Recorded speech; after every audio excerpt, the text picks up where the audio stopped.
आज का ताजा खबर।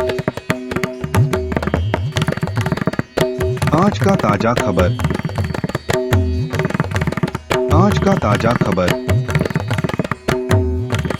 आज का ताजा खबर। आज का ताजा खबर।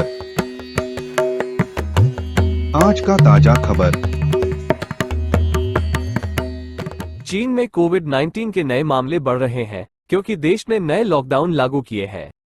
चीन ने एक महामारी मुक्त देश बनने के लिए जीरो कोविड नीति अपनाई है, लेकिन यह नीति अब देश के आर्थिक विकास को धीमा कर रही है। चीन में कोविड-19 के नए मामले पिछले कुछ हफ्तों में बढ़ रहे हैं। 15 मार्च को चीन में 24,923 नए कोविड-19 मामले दर्ज किए गए, जो पिछले साल फरवरी के बाद सबसे अधिक है। चीन में कोविड-19 के नए मामले बढ़ने के कारण देश ने कई शहरों में नए लॉकडाउन लागू किए हैं। इन लॉकडाउन के कारण चीन के कई शहरों में लोगों को घर से बाहर निकलने की अनुमति नहीं है। इसने चीन के आर्थिक विकास को धीमा कर दिया है। चीन के जीरो कोविड नीति का वैश्विक अर्थव्यवस्था पर भी असर पड़ रहा है। चीन एक प्रमुख वैश्विक व्यापारिक शक्ति है और इसके लॉकडाउन से वैश्विक सप्लाई चेन को बाधित हो रहा है। इससे वैश्विक महंगाई बढ़ रही है और आर्थिक विकास धीमा हो रहा है। चीन की जीरो कोविड नीति कब तक जारी रहेगी, यह अभी स्पष्ट नहीं है, लेकिन यह नीति चीन के आर्थिक विकास और वैश्विक अर्थव्यवस्था को प्रभावित कर रही है। आज का ताजा खबर। अमेरिका में महंगाई एक दशक के उच्च स्तर पर पहुंच गई है, जिससे लोगों की जेब पर भारी पड़ रही है। अमेरिकी श्रम विभाग के मुताबिक जनवरी 2023 में उपभोक्ता मूल्य सूचकांक CPI 7.5% बढ़ गया, जो 1982 के बाद सबसे अधिक है।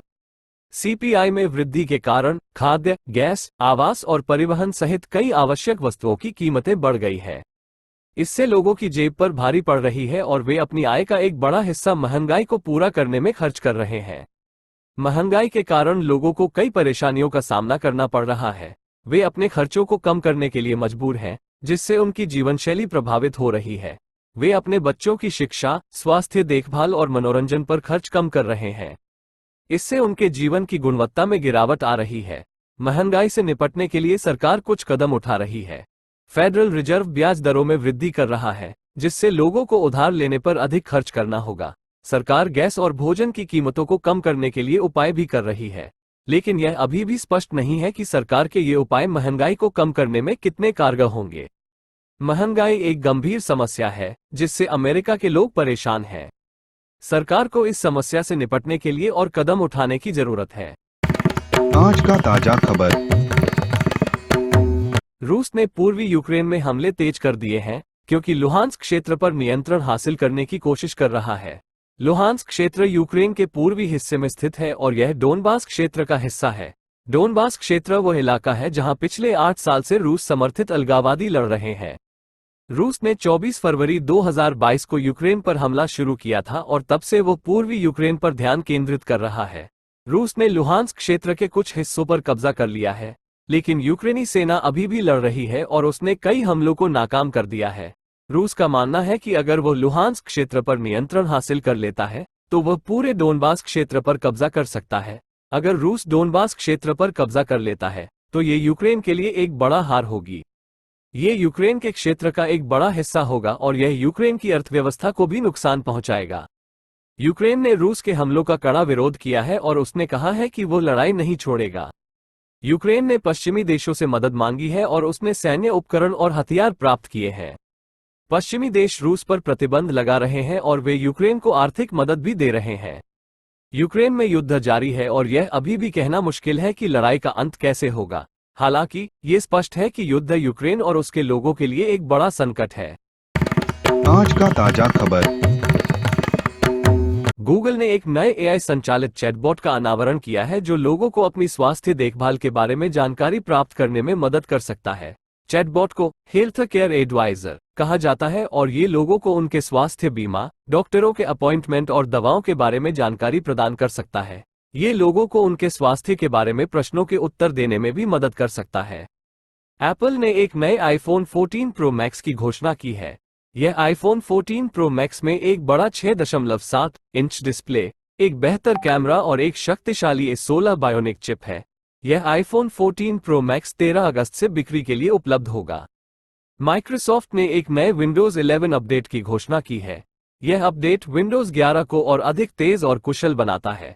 यह नए सुविधाएं भी जोड़ता है, जैसे कि एक नया टास्क बार, एक नया स्क्रीनशॉट टूल और एक नया वॉइस असिस्टेंट। यह अपडेट 2023 के अंत तक सभी विंडोज 11 उपयोगकर्ताओं के लिए उपलब्ध होगा। Amazon ने एक नए Echo Show 15 की घोषणा की है। यह Echo Show 15 में एक बड़ा 15.6 इंच डिस्प्ले है, जो इसे वर्कस्टेशन या किचन डैशबोर्ड के रूप में उपयोग करने के लिए आदर्श बनाता है। यह नए सुविधाएं भी जोड़ता है, जैसे कि एक नया स्मार्ट होम कंट्रोल पैनल और एक नया वीडियो कॉलिंग ऐप। यह Echo Show 15 2023 के अंत तक बिक्री के लिए उपलब्ध होगा। ये आज की टेक्नोलॉजी की ताज़ा खबरें हैं।